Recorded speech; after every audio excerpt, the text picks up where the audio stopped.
បាទក្រុមជំរាបសួរពុកម៉ែបងប្អូនទាំងអស់គ្នាបាទមកថ្ងៃនេះយើងចូល stock ថ្មីមកគ្រឿងទៀតដែរបងប្អូនបាទ Kia Morning ឆ្នាំ2004បាទបងប្អូនបាទ full option បាទប្រភេទឡានស្អាតបាទប្រភេទឡានស្អាតម៉ាស៊ីនប្រអប់លេខគ្រឿងក្រោមគឺ M បាទរត់ស្រួលមែនទេបាទគ្រឿងក្រោមហាប់ម៉ាស៊ីនប្រអប់លេខភើង100បាទ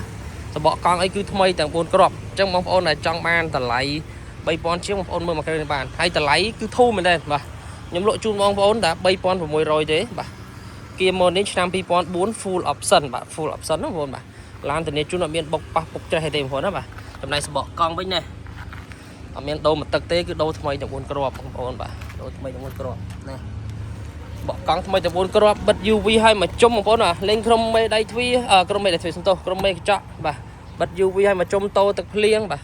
ពុនផ្លូវរួចរាល់ឈីអីហើយអស់ហើយបាទអញ្ចឹងបងប្អូនយកទៅប្រើអត់បាច់រៀបចំអីបន្ថែមទេមួយគ្រឿងនេះបងប្អូនធានា